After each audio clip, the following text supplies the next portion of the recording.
pessoal, meu nome é Fernando Segalotti, eu sou servidor público federal, trabalho na Universidade Federal Fluminense, sou mestre em Sistema de Gestão e estou aqui para passar para vocês o conteúdo do curso Gestão e Fiscalização de Contratos Administrativos. A ideia é que com esse curso vocês possam se capacitar para gerir contratos administrativos de forma mais conforme possível e com a máxima transparência. Então, quero agradecer à Escola de Governo e Gestão da cidade de Niterói e também à Universidade Federal Fluminense pela oportunidade. Bom, o curso está dividido em 3 módulos. O primeiro módulo é o módulo de Introdução à Gestão de Contratos Administrativos. A gente começa esse módulo trazendo conceitos de contratos administrativos, algumas especificidades, ou seja, é uma forma da gente começar a se familiarizar com o tema, né? Entendê-lo na sua origem. Depois a gente vai tratar dos princípios da administração pública, né? O famoso LIMP. Trataremos da legalidade, da impessoalidade, da moralidade, da publicidade e da eficiência. Nós também faremos uma correlação, tá, desses princípios da administração pública com a gestão contratual. E aí eu aproveito esse gancho, né, também dentro desse módulo, onde a gente vai tratar das fases da gestão contratual, sendo elas o planejamento, a formalização, a execução, a fiscalização e o encerramento. Por fim, nesse módulo a gente vai falar sobre as responsabilidades de gestores e fiscais de contrato. O segundo módulo desse nosso curso fala sobre conformidade contratual. A gente vai falar aqui sobre o papel do compliance na gestão contratual. Falaremos também sobre gestão de riscos, né?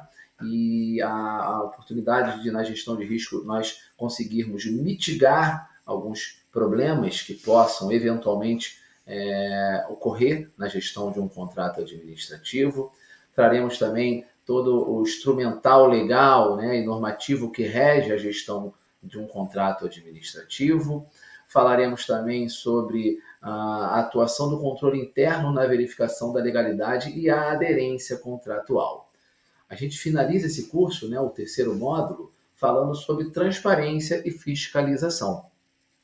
A gente vai tratar sobre questões de acesso à informação, né? Algumas leis que hoje garantem ao cidadão a fiscalização, né, dos contratos públicos, ferramentas digitais de acompanhamento contratual. Vamos também apresentar boas práticas de fiscalização, trazendo também exemplos, né, casos práticos onde isso vem acontecendo na administração pública. E no final falar sobre os relatórios, elaboração de relatórios, comunicação com o fornecedor, a empresa contratada e a aplicação de penalidade. Então vamos ao nosso primeiro módulo, módulo de Introdução à Gestão de Contratos Administrativos. O objetivo específico desse módulo é a compreensão dos princípios básicos e a importância da gestão de contratos na administração pública. Bom, o que é um contrato administrativo? Podemos começar essa nossa aula com essa pergunta. E aqui vão 3 tópicos que definem, de maneira geral, o que é um contrato administrativo. Então, primeiro é entender que um contrato administrativo é uma manifestação recíproca de vontades. Recíproca e voluntária, obviamente. Em um contrato, há partes que vão, né, se relacionar, uma delas com uma demanda e a outra apresentando a solução, o atendimento daquela necessidade. Então, a essa relação se dá o nome de contrato administrativo. É uma relação jurídica pautada em questões que vão ser especificadas no termo de contrato, e aí sim a gente fala do documento que materializa, né, o instrumento que vai realmente estabelecer, né, documentalmente aquelas obrigações e os direitos que vão estar sendo previstos nessa relação chamada contrato administrativo. De início, a gente pode já fazer uma ressalva com relação aos contratos administrativos, onde a gente vai identificar uma situação, uma prerrogativa não comum em contratos, as chamadas cláusulas exorbitantes. As cláusulas exorbitantes são prerrogativas às quais a administração pública se vale. E aqui, né, no próprio slide eu destaquei, vão algumas características, né, que são delegadas à administração pública em um contrato administrativo. Por exemplo, a administração pública, num contrato administrativo, ela tem o poder de alterar ou fazer rescisões unilaterais.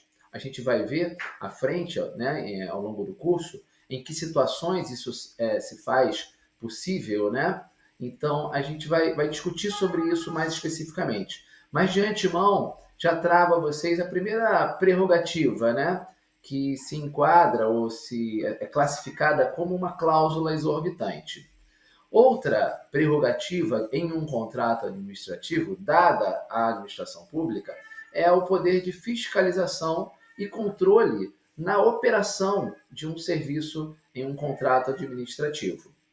Temos também uma prerrogativa que são as sanções, as ações, né, que são de descumprimento em contratos administrativos e, por fim, a imposição de garantias.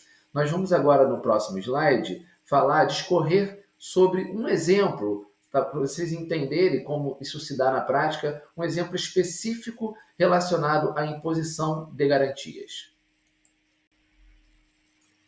Vamos a um exemplo de garantia contratual em um contrato administrativo de obra pública. Vamos lá.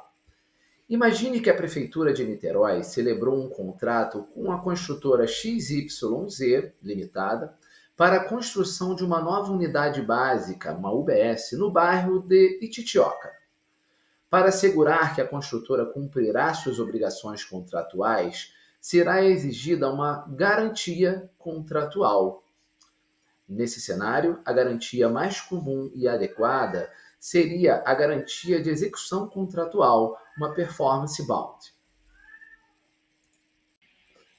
Vamos agora verificar no detalhamento quais os itens comuns em contratos de garantia.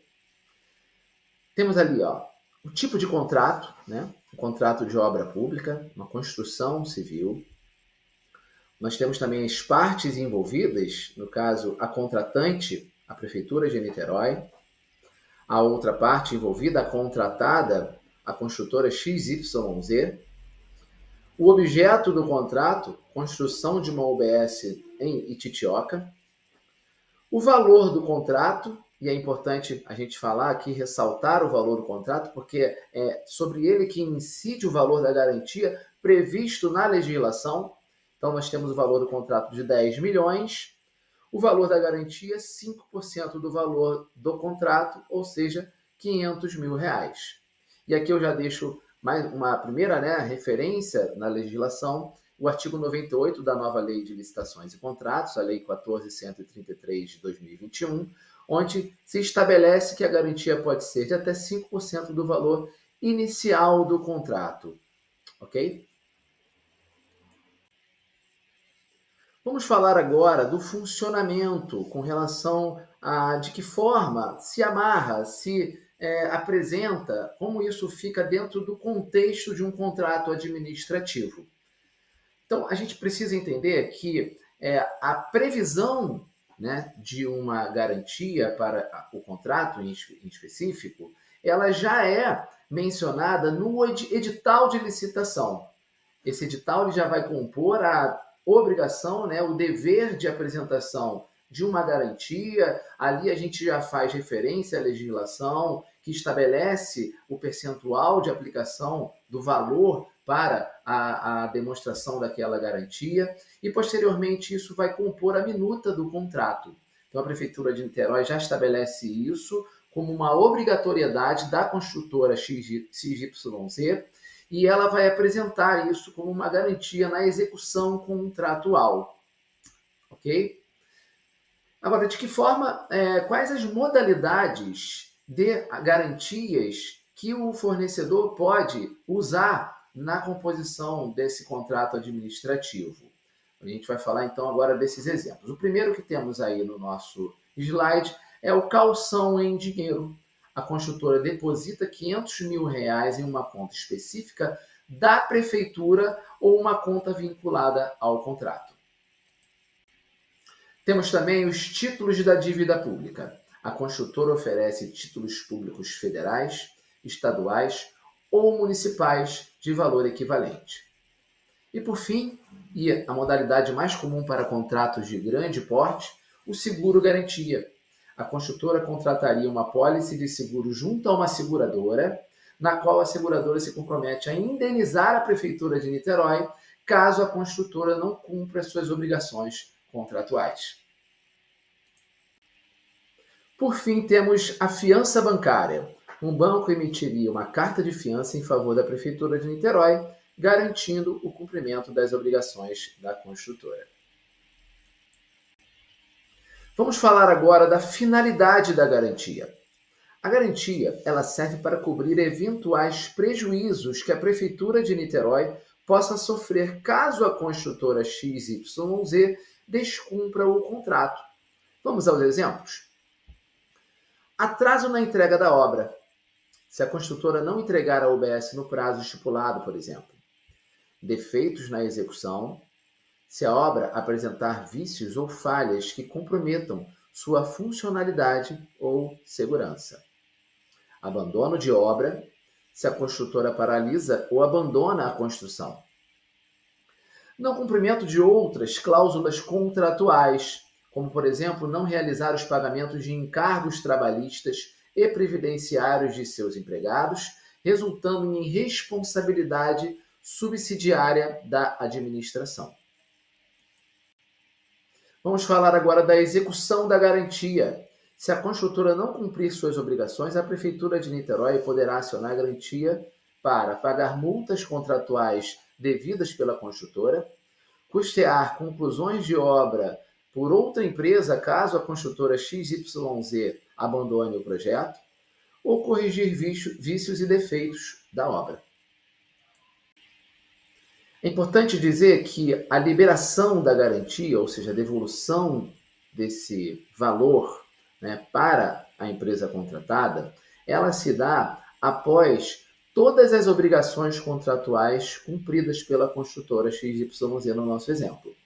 Então, é na fase de encerramento do contrato, onde dá-se o aceite definitivo daquele serviço, né? No caso, a obra civil, é que se faz a liberação desse valor da garantia para a empresa contratada. E é importante lembrar também que, em alguns casos, existem o período de garantia da obra, né?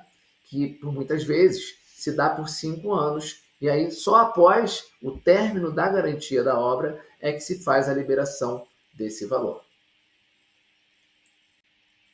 Vamos agora falar dos tipos de contratos administrativos de serviços. Temos os não continuados, que são aqueles pontuais, de curto prazo, tarefas únicas. Nós temos também os continuados, mas sem regime de dedicação exclusiva de mão de obra, que são aqueles contratos de longo prazo, que acontecem de forma recorrente, porém a mão de obra não está dedicada à administração pública, ela não está à disposição da administração pública. Nós temos também os contratos com regime de dedicação exclusiva de mão de obra. Esses, assim como os contratos sem regime de dedicação exclusiva de mão de obra, eles são de longo prazo, eles são repetidos, né? Repetitivos, mas a mão de obra ela está dedicada à administração pública. Ela vai estar à disposição da administração pública. Vamos falar agora desses dois casos mais especificamente.